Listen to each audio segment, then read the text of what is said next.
এখন 7 জনে মিলে যদি একটা গরুতে কোরবানি করেন তাও জায়েজ, তাও জায়েজ। তবে 7 জনের কোরবানির নিয়ত থাকা লাগবে। 7 জনের বা 6 জনের নিয়ত কোরবানি, একজনের নিয়ত গুস্ত, কোরবানি শেষ। মানে 6 জনের নিয়ত করছে কোরবানি করবার, একজন নিয়ত করছে যা আমার তো আর কোরবানি করার তৌফিক নাই, আমি ওদের সাথে বাগে শরিক হয়ে যাই, আমি গুস্ত খাবো, তাহলে কোরবানি শেষ। মানে রাখবেন।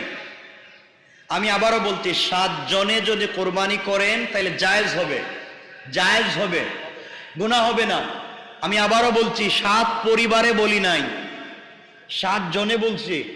এক পরিবারেও 7 জনের উপরে কোরবানি ওয়াজিব হতে পারে না, পারে না? এক পরিবারে 7 জনের উপরে কোরবানি ওয়াজিব, এখান থেকে একজনে কোরবানি দিলেন, কাজ হবে না। আপনার স্ত্রীর উপরে কোরবানি ওয়াজিব, আপনি দিলেন, কাজ হবে না। আপনার বাচ্চাদের উপরে কোরবানি ওয়াজিব, আপনি দিলেন, কাজ হবে না। এর অর্থ হলো যাদের উপরে ওয়াজিব তাকেই ওয়াজিব আদায় করতে হবে, তাকেই আদায় করতে হবে। কারণ আপনার স্ত্রীর স্বর্ণ আছে অনেকগুলা, তার উপরে জাকাত ফরজ, তার উপরে কোরবানি ওয়াজিব। এখন সে কোরবানি দিতে গেলে স্বর্ণ বিক্রি করে লাগবে, তো বিক্রি করুক, আপনি কিনেন, আপনি কিনে তাকে টাকা দিয়ে দেন, কিনার 1 ঘন্টা পরে বউরে আবার গিফট করে দেন, সমান সমান হয়ে গেল। আপনি কিনেন আবার স্ত্রীকে দিয়ে দেন, অথবা স্ত্রীকে ঋণ টাকা দেন। এর অর্থ হলো আল্লাহ রব্বুল ইজ্জত ওয়াল জালাল বুঝাতে চান যার উপরে যে হক সেই সেটা আদায় করবে। কথা বুঝতে পেরেছেন তো? কোরবানির সাথে আকিকা দিতে পারবেন, নিয়ত লাগবে না। আপনি বলবেন যে আমার বাচ্চার আকিকা বা আমার আকিকা আমার ছুটে গিয়েছিল, করে দিচ্ছে। আকিকা করবেন 7 দিনের ভিতরে, এটাই সুন্নত। 7 দিনের পরে যতদিন বাঁচবেন করলে করলেন, না করলে নাই। যদি করেন গুনাহ নাই, না করেন তাও গুনাহ নাই। যদি কেউ কোরবানির সাথে আকিকা করে তাহলে দিতে পারবেন। তবে কোরবানি দিতে পারবেন গরুতে, মহিষে, উটে, উট, মহিষ, গরুতে আপনি কোরবানির সাথে আকিকা দিতে পারবেন। ওখানে আপনি দিবেনই খাসি একটা, কোরবানিও দিবেন, আকিকা দিবেন, হবে না। হ্যাঁ, হাঁস মুরগি, হ্যাঁ বেশি বেশি খাইবেন হাঁস মুরগি, সমস্যা কি? কোরবানির দিন হাঁস মুরগি খাইবেন।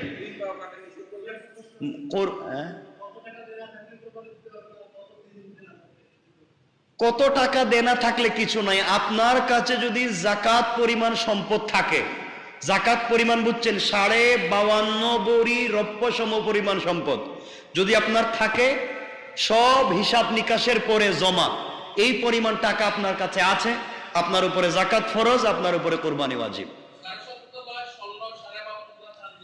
7.5 বড়ি স্বর্ণ বলি নাই, কারণ 7.5 বড়ি স্বর্ণের বহুত দাম, বহুত বহুত দাম। জিন্দেগিতে কারো উপরে জাকাত ফরজ হইতো না। এটা যদি হিসাব আমারে করে আপনারা তো বাইচে যাইবেন সব। আগে কম ছিল স্বর্ণের দাম। 52.5 বড়ি রূপা, আর স্বর্ণ যদি 1-2 বড়ি থাকে এটাকে রূপার দামে নিবেন, এরপর আল্লাহরে দেন। আল্লাহরে দেওয়ার সময় তো হিসাব কেন আমি বুঝতে পারলাম না। আপনার মেয়ের বিয়ের সময় 50 লাখ টাকা খরচ করবেন, ছেলেরে জার্মান পাঠাইবেন, সুইজারল্যান্ডে পাঠাইবেন, 30 লাখ খরচ করবেন, আর আল্লাহরে দেওয়ার সময় ছেঁড়া টাকা, ভাঙ্গা পয়সা, ফাড়া কাপড় এগুলা দিতে চান। এইগুলা কেন? এসব আল্লাহকে দেওয়ার সময় সব ফকির হয়ে যান কেন? এগুলা করবেন না। ঈদের দিনে ওগুলা নিষেধ, আসলে আমরা জানি, ওই শুনছি এতটুকুনি, ওই যে বাপদাদার ফতোয়া থেকে শুনছি এতটুকুনি। আপনি কোরবানির দিনে কুরবানি মনে করে আপনি হাঁস জবাই করবেন না, যে সবাই গরু দিতেছে আর আমি আল্লাহু আকবার একটা হাঁস কুরবানি করলাম, এইটা মারাত্মক অন্যায়। হ্যাঁ খাওয়া যাবে, 100 বার খাওয়া যাবে। যত জিনিস আল্লাহ হালাল করেছেন কোরবানির দিনে সব হালাল। জি বাবা, প্রশ্ন বলেন। 3 জন শরীক,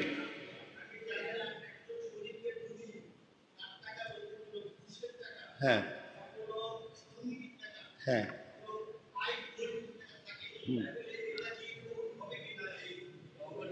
আপনি এটা চিন্তা করেই ওরে শরীক নেওয়া দরকার ছিল। আর এটা যদি সন্দেহ থাকে একা একা একটা খাসি দিয়ে দিবেন, গরু দেওয়ার দরকার নেই। এরপরও আপনার কোরবানিটা যেন সহি হয় বাবা, কোনোভাবেই যেন সন্দেহ ঢুকে কোরবানিটা নষ্ট না হয়। ঠিক আছে ইনশাল্লাহ? কারো ভিতরে যদি এ ধরনের ঘটনা ঘটে থাকে দূরে থাকবেন। ঠিক আছে তো ইনশাআল্লাহ। আর কারো কিছু জানার আছে বাবা বলেন, আমরা শেষ করে ফেলবো। কোনটা? ওই যে মুরগ। আপনারা বেশি বেশি করে মুরগি খাইবেন, এরপরে কি যে হাঁস খাইবেন কুরবানির দিন। খাবেন না কেন? আল্লাহ বলছেন খাও, খাবেন। এটা না জায়েজ না, হারাম না। দেখেন এগুলো অন্যায় করবেন। 2 পাও কাটে না। আচ্ছা ঠিক আছে, আর কারো কিছু বাবা বলেন, 1 মিনিটে আমরা শেষ করব। কি? এই তো এই কথা বলতে গেলে তুমি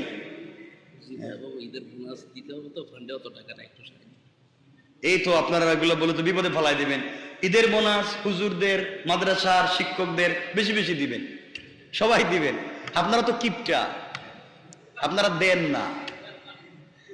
বেশি বেশি করে দিবেন। এই যে কানে কানে বইলে গেছে, আপনারা বেশি বেশি করে দিবেন, আর যারা সুযোগ থাকে তারা দিবেন। আরেকটা কথা বলি, মধ্যখানে মনে হয়ে গেল, ঈদের দিনে আপনারা বেশি বেশি করে দিবেন, সবাইরে দিবেন, গিফট করবেন। যে কথা বলতে চাইলাম, আপনারা যেটা করেন আপনারা অনেকাংশে ওই যে মাদ্রাসার বাচ্চাদেরকে, মানে ইয়েতিম বাচ্চাদেরকে আপনারা কুরবানির গোশত দিবেন অথবা জাকাত দেন না? অনেকে জাকাত দেন, ইয়েতিমদেরকে দেন। আপনারা সত্য কথা ইমানে বলেন তো, আপনারা যখন জাকাতটা দেন, জাকাতটা কি বাচ্চাদেরকে দেন না মাদ্রাসার দায়িত্বশীলকে দেন? কেন? জাকাত যে মালিক সে পাবে, যে মালিক তার হাতে দিবেন। আপনি সব আরেকজনের হাতে দিলেন কেন? আপনি যারে দিচ্ছেন হে যদি না দেয়, সব টাকা দিয়ে যদি নিজে বিল্ডিং করে, হ্যাঁ, কালেকশন।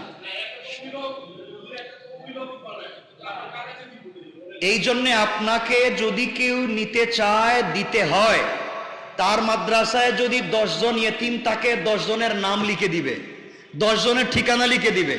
আপনি 10 জনকে মালিক বানাইয়া হিসাব করে দিয়ে দিবেন এবং বলে দিবেন আমি এটাই 10 জনকে দিলাম, এই 10 জনকে এত করে দিলাম। আপনার দায়িত্বটুকুন শেষ। আর আপনি যদি আমার মতো সুস্থ সবল থাকেন, তাহলে 2 পাও হাইটা 10 টাকা গাড়ি ভাড়া দিয়া আপনি নিজেকে দিয়ে আসবেন হাতে হাতে। ঠিক আছে তো ইনশাল্লাহ? এরপরও আপনার পকেটের টাকা ভুল পথে যেন না যায়, আপনার পকেটের টাকা দিয়া যেন আরেকজন দামি গাড়ি না চড়ে, আপনার টাকা যেন জায়গা মতো পৌঁছে। দায়িত্ব আপনার। কিয়ামতের দিন আল্লাহ বলবেন সব দায়িত্ব নিছো নিজের মতো করে, আর আমাকে দেওয়ার সময় বুঝি সময় পাও নাই। আল্লাহু আকবার, আল্লাহু আকবার, লা ইলাহা ইল্লাল্লাহু, আল্লাহু আকবার, আল্লাহু আকবার, ওয়ালিল্লাহিল হামদ। এই তাকবীর কোন দিন থেকে দিবেন? 9 জিলহজ, 9 জিলহজ ফজর থেকে। 9 জিলহজ 13 তারিখ দেওয়া কি ওয়াজিব। এই দিন না দিলে তো গুনাহ হবে। আমি তো গুনার ওয়াজ করতেছি না। আপনারা তো 9 তারিখ থেকে 13 তারিখ পর্যন্ত তাকবীর না দিলে গুনাহগার, ধারাবাহিক গুনাহগার। আপনি যদি তাকবীর না দেন আপনি গুনাহগার, আপনার ওয়াইফ যদি না দেন আপনার ওয়াইফ গুনাহগার, আপনার মা যদি না দেন আপনার মা গুনাহগার। এক কথায় 9 তারিখ ফজর থেকে 13 তারিখ আসর পর্যন্ত তাকবীর না দিলে গুনাহগার। কিন্তু সাহাবায়ে কেরামকে রাসূল বলেছেন তোমরা তাকবীর দাও জিলহজ যেদিন শুরু হয় ওই দিন থেকে, যেদিন জিলহজ শুরু হয় ওই দিন থেকে দাও। আর আমরা অপেক্ষা করতেছি 9 তারিখ কোন দিন শুরু হবে, ওই দিন ফজর থেকে দিব। ওই দিন না দিলে তো গুনাহ হবে, ওই দিন না দিলে তো গুনাহ হবে। আর জিলহজের প্রথম দিন থেকে দিলে এক এক দিনের তাকবীর 1 বছরের সওয়াবের সমান। রাসূল সাল্লাল্লাহু আলাইহি ওয়াসাল্লাম যেদিন এই কথা বললেন, সাহাবায়ে কেরাম হাটে মাঠে ঘাটে বাজারে 1 জিলহজ থেকে তাকবীর দেওয়া শুরু করলেন। রাস্তায় গেলে তাকবীর, মসজিদে আসলে তাকবীর, বাজারে গেলে তাকবীর, বাড়িতে গেলে তাকবীর, সব জায়গায় আল্লাহর নাম। আল্লাহ রাব্বুল ইজ্জত ওয়াল জালাল ফেরেশতাদেরকে বলেন ও ফেরেশতারা যেদিকে যাই সেদিকে তাকবীর, মসজিদে দে, রাস্তায় দে, বাড়িতে দে, হাটে মাঠে সব জায়গায় শুধু তাকবীর দেয়। আমি আল্লাহু আকবার, আল্লাহু আকবার। আমি আল্লাহ বড় এই কথা যে বলছে আমার দেখে বলতেছে? আল্লাহ না, আপনার না দেখেই পাগলের মতো আল্লাহু আকবার বলতেছে। আল্লাহ বলেন ওরা যেমন আমাকে পাওয়ার জন্য পাগলের মতো তাকবীর দিচ্ছে, আমি আল্লাহ আমার বান্দাকে ভালোবেসে তার বাপ এবং দাদার নাম ধরে তাকেও আজীবনের মতো মাফ করে দিলাম। মনে রাখবেন হাদিসের অর্থ বলছি, এই হাদিস তাবরানির সহিহ riwayat, দারাকুতনি সহিহ riwayat। শুধু আমার নাম না, আল্লাহ রসুল বলছেন বাপ এবং দাদার নাম ধরেও আপনাকে ক্ষমা করবেন, এর অর্থ বাপ দাদাকেও ক্ষমা করে দিবেন। এতগুলো সুযোগ পাচ্ছে, তাকবীর দিব তো ইনশাআল্লাহ। শুধুমাত্র 9 তারিখ না আজকে থেকে? 3-4 দিন তো চলে গেছে, আজকে থেকে যখন ভাল লাগবে তাকবীর দিবেন। এর অর্থ মারামারি করবেন? শুনেন কথা, তাকবীর দেওয়ার কথা আপনাদেরকে বলছি, এর অর্থ হিন্দু বাড়ির কাছে গেছে চিল্লাইবেন এটা বলিনি, এই শয়তানি বলিনি। আপনি কোরবানি করবেন, আপনি রক্ত নিয়ে হিন্দু বাড়ির সামনে ফালায় দিবেন, চামড়াটা তাদের বাড়ির সামনে ফালায় দিবেন, এটার নাম কোরবানি নয়, এটার নাম দুষ্টামি। কথা বুঝতে পেরেছেন? আপনি কোরবানির নাম করে সাম্প্রদায়িক দাঙ্গা সৃষ্টি করবেন, আপনি দুষ্টামি করলেন। রাসূল সাল্লাল্লাহু আলাইহি ওয়াসাল্লাম এবং আল্লাহ তো তা করতে বলেননি, আপনি আপনার ধর্ম পালন করবেন আপনার মতো নয়, রাসূল সাল্লাল্লাহু আলাইহি ওয়াসাল্লামের বিধান মতো। কথা ঠিক আছে তো ইনশাআল্লাহ? আপনারা কোরবানি করবেন, ছুরি দিয়ে কাটবেন, গরুর রক্ত প্রবাহিত হবে, এটা ফটো তুলে ফেসবুকে ছেড়ে বলবেন আলহামদুলিল্লাহ, ঠিক আছে তো? এগুলো করতে যায়েন না, ধরা খাইবেন একদিন। আল্লাহর ওয়াস্তে এগুলা করতে যায়েন না, আল্লাহর ওয়াস্তে এগুলা করতে যায়েন না। কারো ধর্মীয় অনুভূতিতে আঘাত দিয়েন না। আপনি কাউকে গালি দিবেন, সে আপনার আল্লাহরে গালি দিবে। আপনি তার দেবতাকে গালি দিবেন, সে আপনার রসুলকে গালি দিবে। এরপরে করবেন মারামারি, এরপরে হবে দাঙ্গা, এই তো শেষ। এগুলাতে আমরা যাব? কথা দেন যাব ইনশাআল্লাহ। মনে রাখবেন, ভালো করে মনে রাখবেন ভাই, ভালো করে মনে রাখবেন। এজন্য মারামারি করে দিন প্রচার করা যায় না। হিকমা, হিকমাতে ওয়াল মাউইযাতিল হাসানা, উত্তম কথামালার মাধ্যমে বুঝাইয়া বুঝাইয়া দিন শেখাবেন ইনশাআল্লাহ। বলেন ইনশাআল্লাহ। আমি কথা যখন চলে আসছে, 1 মিনিটে একটা কথা বলবো আপনাদেরকে, পুরাতন কথা, আমরা সংক্ষেপ করে যাই। এরপরে 5 নাম্বার, 1 নাম্বার বলছি চুল নখ কাটা বন্ধ করবেন, 2 নাম্বার রোজা রাখবেন, 3 নাম্বার বেশি বেশি আল্লাহর নামের জিকির করবেন, 4 নাম্বার বেশি বেশি তাকবীর পড়বেন, 5 নাম্বার যথাসাধ্য সাদাকা করবেন। কি করবেন? কি করবেন? একদিনের ইবাদত যদি 1 বছরের গুনাহ মাফ হয়, তাহলে আপনি 10 দিন প্রত্যেকবার যদি 1 টাকা 2 টাকা করে সাদাকা করেন, শুধু স্বার্থপরের মতো আপনি না, 10 টাকা আপনি সাদকা করবেন, আপনি 2 টাকা দেন। আপনার 2টা ছেলে আছে, তাদেরকে দিয়ে 4 টাকা দেওয়ান। আপনার ওয়াইফরে দিয়ে আরো 2 টাকা দেন, কয় টাকা হইলো? 8 টাকা। আপনার মারে দিয়ে আর 2 টাকা দেন। আপনি শুধু স্বার্থপরের মতো সওয়াব নিতে চান, আপনার বাচ্চা, আপনার বউ, আপনার মা বাপকে শরীক করতে চান না। আপনি তো কিয়ামতের দিন স্বার্থপর হয়ে যাবেন। 10 টাকা যখন আপনিই দিবেন, বাচ্চাদেরকে দিয়ে দেওয়ান, মাকে দিয়েও দেওয়ান, ওয়াইফকে দিয়েও দেওয়ান, তারাও দিনের পথে আসবে, তারাও বুঝবে এভাবে দিতে হয়। আপনি মরে গেলে ধারাবাহিকতা আপনার সন্তান জারি রাখবে। মনে থাকবে তো ইনশাআল্লাহ? বাবা মনে থাকবে তো ইনশাআল্লাহ? এই কাজগুলো আমরা করব, বেশি বেশি সাদাকা করব। 6 নাম্বার, রাসূল সাল্লাল্লাহু আলাইহি ওয়াসাল্লাম এই কথা কমপক্ষে 11 বার বলেছেন। 6 নাম্বার, রাসূল সাহাবায়ে কেরামকে বলছেন শোনো, এই কথা বলে 11 বার বলেছেন, শোনো, বেশি বেশি করে দোয়া করো, বেশি বেশি করে দোয়া করো, দুনিয়ার ব্যাপারে দোয়া করো, আখিরাতের ব্যাপারে দোয়া করো। অন্যান্য দিন দোয়া করলে ফেরেশতারা আল্লাহর কাছে উপস্থিত করে বলেন, আল্লাহ অমুক বান্দা তোমার কাছে দোয়া করেছে, আল্লাহ আল্লাহ তুমি কবুল করবা কিনা? হয়তো কবুল করবেন, নাইলে কবুল করবেন না। আর এই 10 দিন আল্লাহ বলেন, বান্দা যা দোয়া করবে সরাসরি আমি আল্লাহ কবুল করে নেই। এখানে কোনো মাধ্যম না, আমি নিজে। বেশি বেশি দোয়া করবেন। 7 নাম্বার, বেশি বেশি নফল ইবাদত করবেন। কি ইবাদত? নফল ইবাদত করবেন বেশি বেশি ইনশাআল্লাহ। নফল ইবাদত কি বলেন তো? নফল ইবাদত, আপনি কুরবানের জন্য গরু একটা কিনে নিছেন, নিয়ে রাস্তা রেখে দিছেন, প্রস্রাব করতেছে, টয়লেট করতেছে, মানুষ ফজরের সময় আসবে নামাজের, আপনারা গালি দিতেছে, তা কাজ হইল না। এগুলোর থেকে পাবলিককে হেফাজত করেন, পরিষ্কার পরিচ্ছন্ন নিজে থাকেন, সমাজকে রাখেন। আপনি একটু 2 রাকাত বেশি নামাজ পড়েন, ইনশাল্লাহ 2 রাকাত বলছে, আমি তো বেশি বলছি না যে সারা রাত পড়েন সারাদিন পড়েন, 2 রাকাত কমপক্ষে পড়েন ইনশাল্লাহ। ইনশাল্লাহ 8 নাম্বার, তওবা করেন। আল্লাহ রাব্বুল ইজ্জত ওয়াল জালাল বলেছেন, বান্দা যদি লাইলাতুল কদরে ক্ষমা না পেয়ে থাকে আর এই 10 দিন তওবা করে, আরাফার দিনেও তওবা করে, আমি আল্লাহ তার তওবাকে কবুল করে মাফ করে দেব। এখন আপনারা বলবেন, তাইলে কি লাইলাতুল কদর থেকেও আরাফার দামি হয়ে গেল?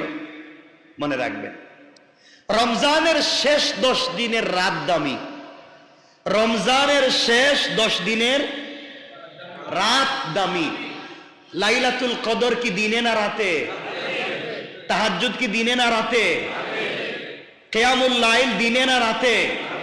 অর্থাৎ রমজানের যা ইবাদত হয় সব হয় রাতে।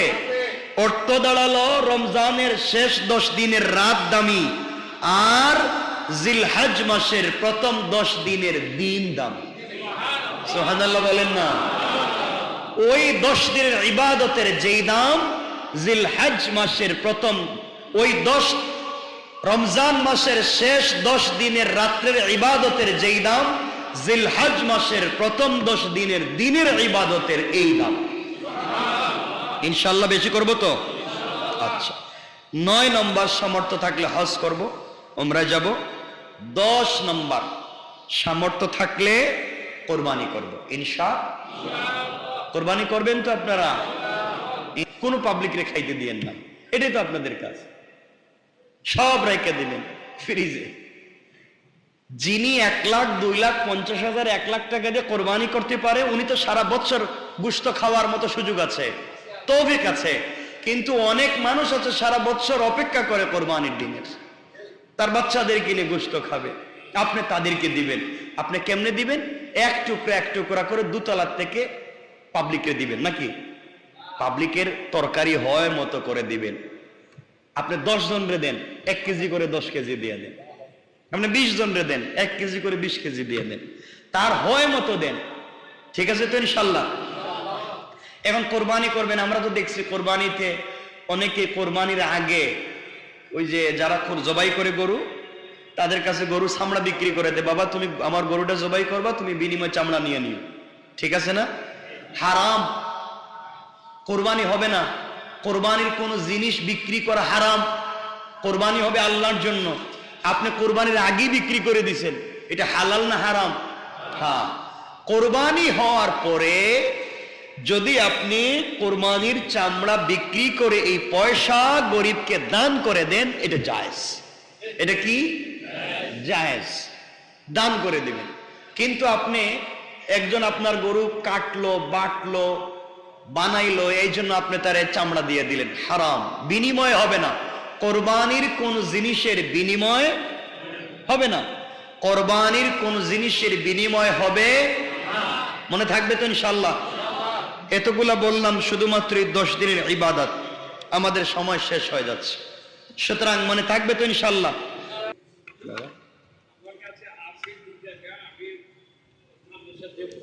হ্যাঁ হ্যাঁ, এই জন্য না, যদি যাকাত না, এই একজনকে যদি আপনি আল্লাহর ওয়াস্তে এমনি দিতে হয়, এমনি একটা জিনিস, এমনি, এটা যাকাত না, এটা ফরজ না, এমনি আমি 100 টাকা মাদ্রাসায় দিব, দিয়া দেন। আর যাকাত যদি দিতে হয়, তাইলে যাকাত হচ্ছে মালিকানা।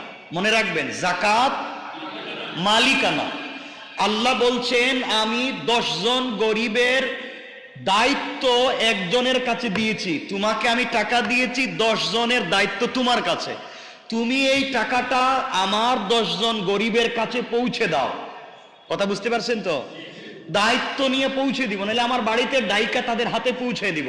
আল্লাহ বলছেন, তোমরা মালিকদেরকে নিজের হাতে তার দায়িত্ব অধিকার পৌঁছে দাও।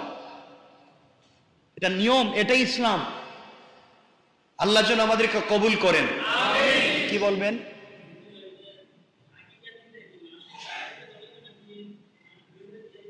আকিকা সবাই খাইয়েন, আকিকা সবাই খাইতে পারবেন, সবাইরে দিতে পারবেন, নিজেও খাইতে পারবেন।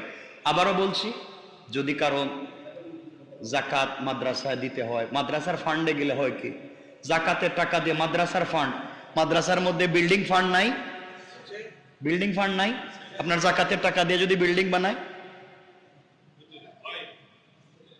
আপনার জাকাতের টাকা দিয়ে যদি মাদ্রাসার শিক্ষকদের বেতন দেয়, এমন শিক্ষক আছে যার উপরে নিজের জাকাত ফরজ, কথা বলেন না কেন? মাদ্রাসার শিক্ষক কি সব গরিব? ইমাম সব কি গরিব? তাদের উপরে জাকাত ফরজ হয় না? আপনি দিলেন জাকাতের টাকা, ও বেচারা নিয়ে দিল হুজুরের বেতন, হুজুরের উপরে তো জাকাত ফরজ।